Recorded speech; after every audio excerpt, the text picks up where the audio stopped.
springs are one of the benefits of natural volcanic activity. Japan's many volcanoes make it a global hot spring capital. Known in Japan as onsen, these natural baths have brought physical and spiritual refreshment for centuries. Bathing facilities were built in turbulent times for wounded warriors, and the peace that followed gave birth to onsen tourism. More recently, new onsen-related businesses are taking off across Japan. This time on Japanology Plus, our theme is onsen. We'll explore the irresistible appeal of Japan's hot springs.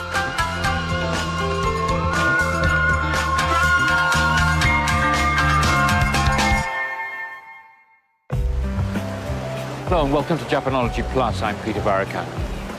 Japan sits right on the so-called Ring of Fire, the area of volcanic activity surrounding the Pacific Ocean. There are many, many active volcanoes in Japan, and that means that there are also lots of natural hot springs. In fact, every one of Japan's 47 prefectures has several hot springs, which are known in Japanese as onsen. And if you look over here, you'll see that is the source of a hot spring. Geothermally heated water just bubbling straight up out of the ground, and it's quite hot, I can tell you. There are some 28,000 of these hot springs all over Japan, and over 3,000 onsen resorts as well. Probably no other country in the world has quite so many and quite such heavily used natural mineral hot springs. Let's take a look at what makes Japan's hot springs unique. Extremely popular with men and women of all ages, onsen attract around 130 million visitors each year. Japan ranks high among the world's hot spring hotspots. The abundance of onsen is closely tied to Japan's many volcanoes. From northern Hokkaido to southern Kyushu, Japan has around 110 active volcanoes, 7% of the global total. And where there are volcanoes, there are onsen. Rainfall seeps into the ground, dissolving a variety of minerals over time. Wherever this groundwater is heated by magma, you have a potential hot spring. There are two types of onsen: natural hot springs where water wells out through fissures in the rock, and man-made ones where pipes are bored down to carry water to the surface.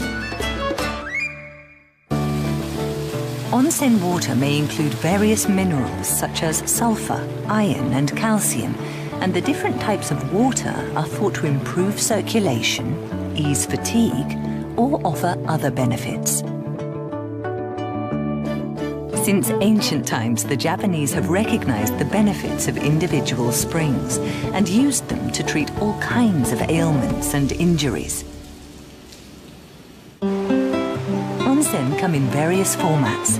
Some baths are indoors and some outdoors. Outdoor baths, or rotemburo, are especially popular. Often found in scenic mountain or coastal locations, they offer a great sense of being at one with nature as the bather relaxes to the sounds of birdsong and running water. One example of a coastal onsen can be found in the city of Hakodate in southern Hokkaido. It makes ingenious use of natural rock formations.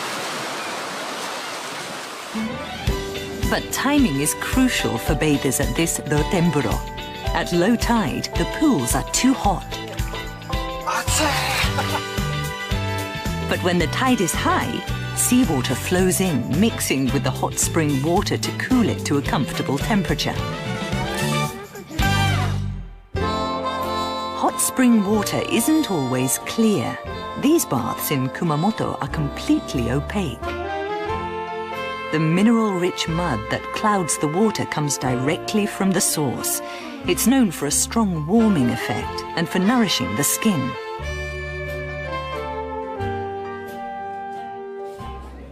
Here's another variant, the sand steam bath. This spa is in Kagoshima. Sand from the beach, warmed by the onsen, is scooped over bathers to cover their bodies. The deep warming effect boosts the body's metabolism. Natural surroundings that refresh the mind, healing mineral waters that soothe the body. For the Japanese, an onsen truly is the ultimate relaxing retreat. I'm in Gunma Prefecture, north of Tokyo, up in the mountains. It's about an altitude of 1,200 meters here. This place is called Kusatsu, and it's one of Japan's big 3 onsen resorts. It draws about 2.8 million visitors every year, and the water here gushes out from natural hot springs at a rate of about 32,300 litres per minute. The waters here at Kusatsu are famed for their therapeutic qualities. In fact, there's an old saying that the only ailment that they can't heal is a broken heart. And this is where I'm supposed to meet my guest for today anyway. Here he is. Hello. Hello, I'm Michio Ishikawa. It's nice to meet you. Thank you for being with us today. Michio Ishikawa has visited more than 2,000 onsen all across Japan, researching the properties of their waters, as well as their history and culture. This wellspring, one of many in this onsen resort, is a Kusatsu landmark. The sulphurous waters are strongly acidic and emerge at temperatures of more than 50 degrees Celsius, much too hot for bathing. But there's an ingenious system for adjusting the temperature. So these wooden boxes, for want of a better word, what are these for then? These long channels are arranged in 7 rows. One purpose is to cool down the scalding hot water that is pumped up from the source over there. The water is cooled by the air. Then it flows to the spa inns and communal baths. Once it's cooled, the water is at the optimal temperature for bathing. That's one function of the system. Another is harvesting mineral salts. As the onsen water flows along the trough, sulfur compounds sink to the bottom. Those mineral salts are then harvested, just like you harvest something from a field. That's why we call this a bath field. The minerals are harvested once or twice a year and made into bath salts. They're very valuable, and they're a popular souvenir of Kusatsu. Peter, do you know the term yumomi? No, I've never heard that expression. Yumomi, or water massage, is another way to cool down the scalding 50-degree Kusatsu onsen water.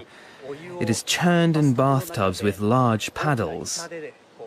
Churning the water over and over lowers the temperature. Experienced stirrers can adjust the water to within 1 degree of accuracy.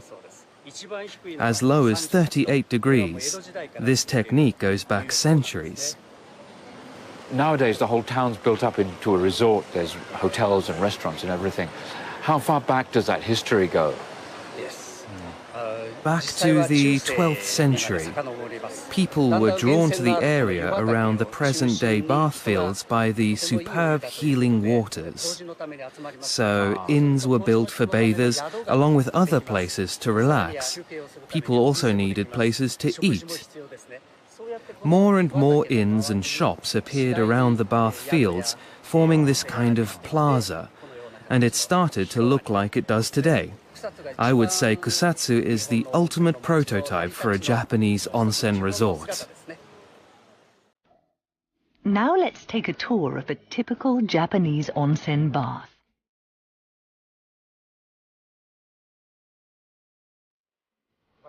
This is an indoor rock bath. One feature of Japanese onsen is that every inn has its own large spa bath, fed by water from the hot spring.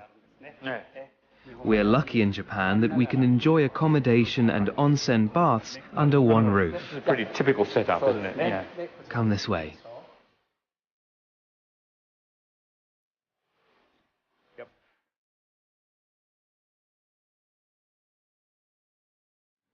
And here is the Rotemburo. This is my favorite bit. Good. Many Rotemburo are rock baths made using large stones. In a Rotemburo, you can enjoy your surroundings.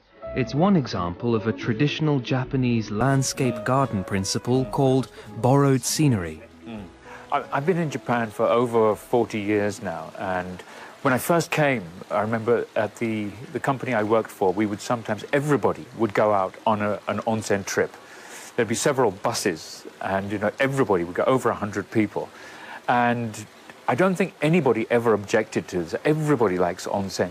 Why do you think they're as popular as they are in Japan? Well, the first reason is the abundance of natural onsen. These days, there are man-made onsen in Tokyo and Osaka. That's a fairly new thing. But there's always been one close by. That's part of why we came to love them. Secondly, there is the connection to Japan's 4 seasons. Summer is hot and humid. It makes you sweat. A dip in an onsen can be very refreshing. Then it gets colder. Autumn turning into winter. That's the perfect time for an onsen.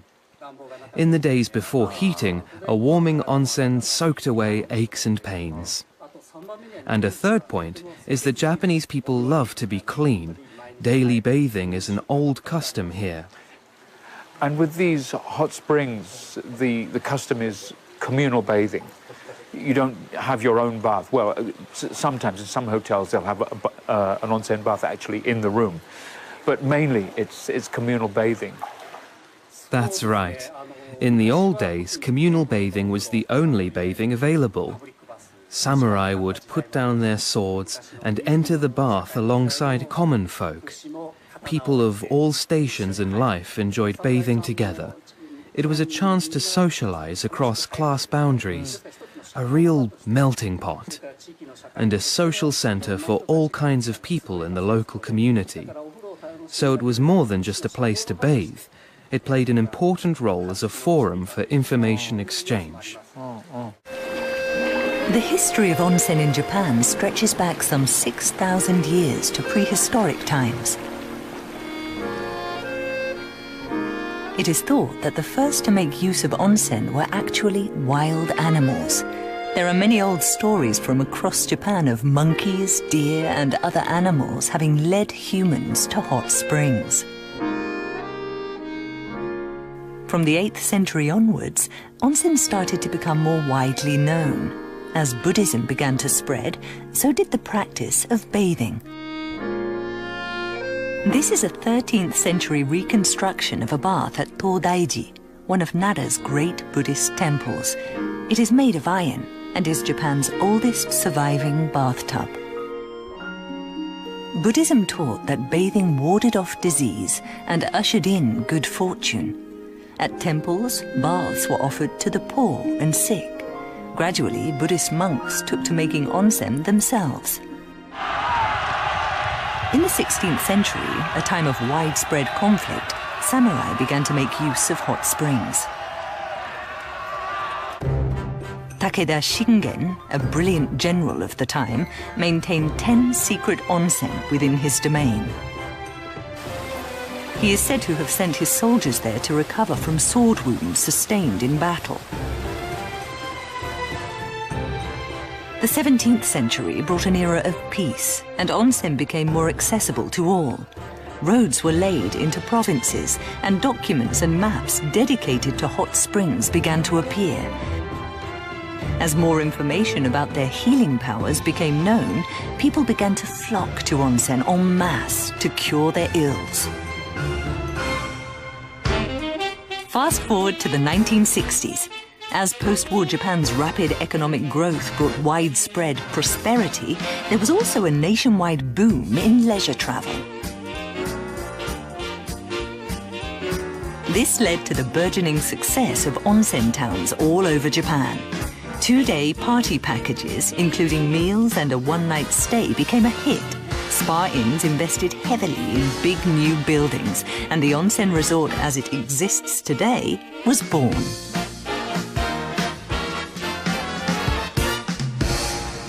For people who are visiting a Japanese hot spring for the first time, I think we should probably just go through some of the basics. Of course. Please have a look at this. The character on this red curtain says onna, or woman. This is the bath for women. And over here, a different colored curtain. This blue one says otoko, that's man. It's the men's bath. We'll be going in here. It's blue for guys. Okay. Yes, let's go in.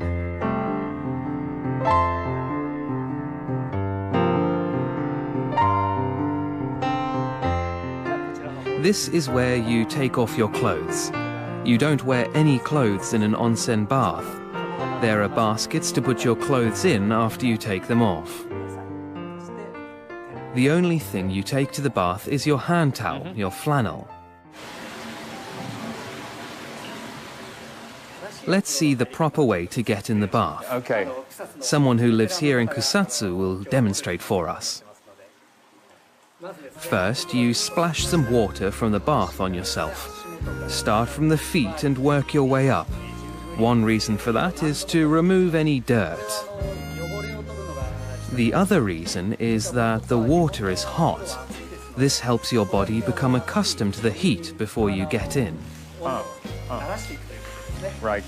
He's wearing a towel now in the interests of television, but normally you wouldn't be. Correct. Today we're making an exception. Once you've splashed water on yourself, slowly step into the water. You want to let your body adjust gradually to the heat. Yeah, if you get in too quickly, it can be something of a shock, I know. It feels great to go in up to your neck, but anyone with a weak heart or high blood pressure should stick to chest height. Now, in Japan, you get into the bath naked, but everyone has a hand towel. So what should you do with that? You shouldn't put the towel in the water because it might not be completely clean. So, you put it on your head. Yeah, why is it that people put it on their head, though? Your body is hot from the bath, but your head is cool. That can cause constriction of blood vessels in the brain. One safeguard against that is to soak a towel in hot water and put it on your head. And as the wet towel cools down, it cools your head down too, preventing a rush of blood. Okay. You want to take it easy and enjoy your surroundings. But since the water is so hot, you shouldn't stay in too long. On your first dip, you should get out after 5 minutes. Then take a break. Right. You can always go in again, but don't soak continuously for too long. Because all of this is natural spring water, when you get out of the bath, you should avoid showering. That's because you want all the beneficial onsen minerals to be absorbed by your skin. Well.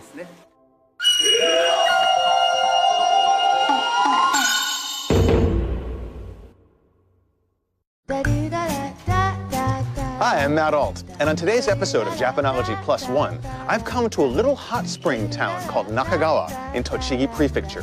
But I'm not here to get into the water, because in Japan, there's a long tradition of using onsen, hot spring water, for uses other than bathing. For example, take a look here. You can put eggs in an onsen for a long period of time to make soft-boiled eggs that are called onsen tamago. And hot spring water is also used in agriculture. For example, they'll use the hot spring water inside of a greenhouse to create steam that makes it easier to grow things like cucumbers, tomatoes. And on that note, the reason we've come here is because there's actually a local business that's using onsen in a really interesting way. It's just down the road a piece, so let's check it out. There's not much to suggest that this is a hot spring facility. Please come in. Wait a second, this doesn't look like an onsen. That's right. We're using what used to be a swimming pool. And your onsen's full of fish. We use the pool and hot spring water for a special purpose. We farm fugu here. Fugu, poison blowfish. Fugu is a fish infamous for its poison. In Japan, the dangerous parts are removed so the fish can be eaten.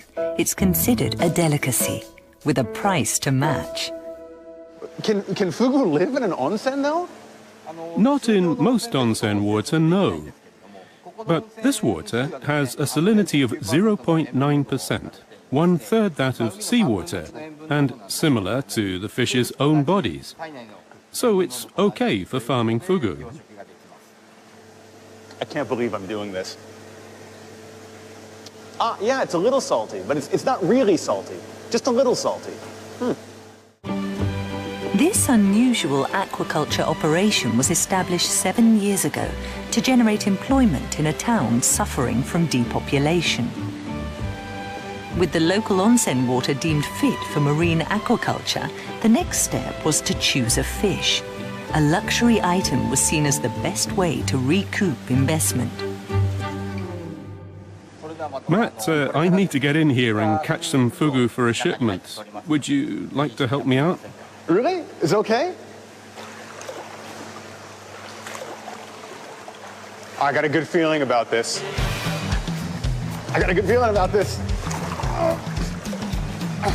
So how many fish are in here altogether?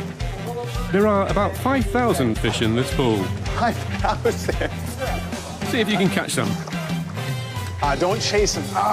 Too bad. Close. Yes! Yes! Check it out. 2 healthy specimens. Well, this sure is fancy. What are we looking at here? This is fugu sashimi, finely sliced raw fish. Please try it. Well, this looks great. Itadakimasu. I hope you like it.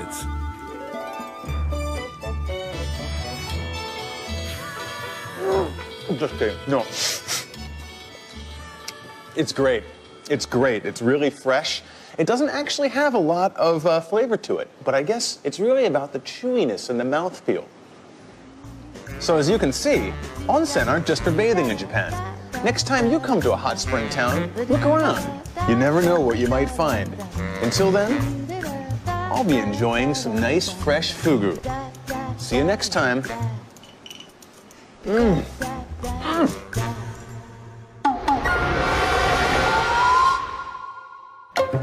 At Kusatsu Onsen too, there are efforts to harness the geothermal waters for uses other than bathing. So where have we come to now? This is a strange looking place. Right, it looks like a factory. It's actually a heat exchange system. It takes hot water from the Kusatsu hot spring and cools it to a temperature fit for bathing. Koichi Nakazawa is the official in charge, and he's going to show us around. Nice to meet you. Okay, can you explain to me, please, how this heat exchange system works? Kusatsu water wells up at a temperature of 95 degrees Celsius. So that makes it much too hot for bathing. Not kidding. We exchange heat between the spring water and mains water without mixing the two to bring the hot water down to 54 degrees. And we heat 7-degree mains water to 64 degrees. That provides hot water on tap to homes around the town. So if you live in Kusatsu, you just turn on your hot water tap and hot water immediately comes out. You don't need a boiler or anything. Correct. The hot water generated here is also used for the heating of a welfare centre, middle school, and for a heated swimming pool. Meanwhile, the spring water cooled to 54 degrees is supplied to Kusatsu's many inns. It's also a very environmentally sound plant too, isn't it? Thanks to this system, we don't need to use any energy to heat water at home. According to our calculations, it cuts CO2 emissions by 15,000 tons per year. Savings on fuel, meanwhile, come to about 680 million yen. Oh, that's pretty impressive, I must say.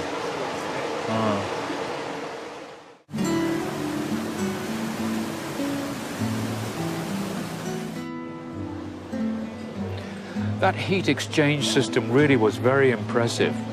The whole energy issue these last few years has been it's a hot issue in Japan. There's a lot of thinking that has to be done. It seems to me that these hot springs really could probably make quite a big contribution.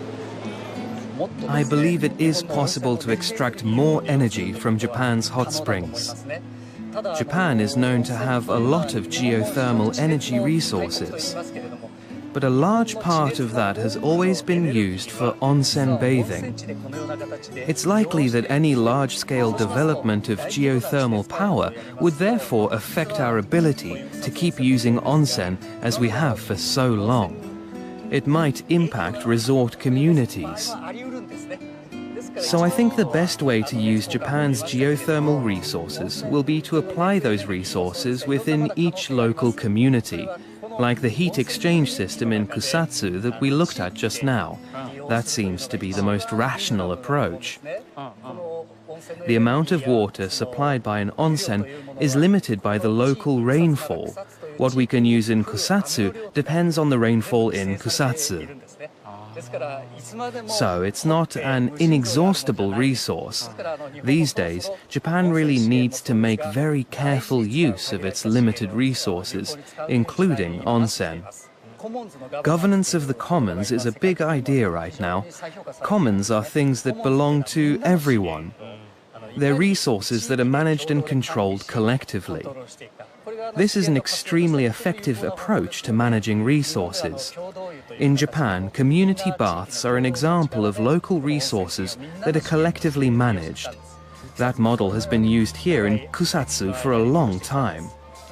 So, I think that onsen communities have much to teach us about managing limited resources as we consider our ideas for governance of the commons. That's one important lesson we can learn from these communities. I can't think of a better way to close the show, so thank you very much. My pleasure. Thank you.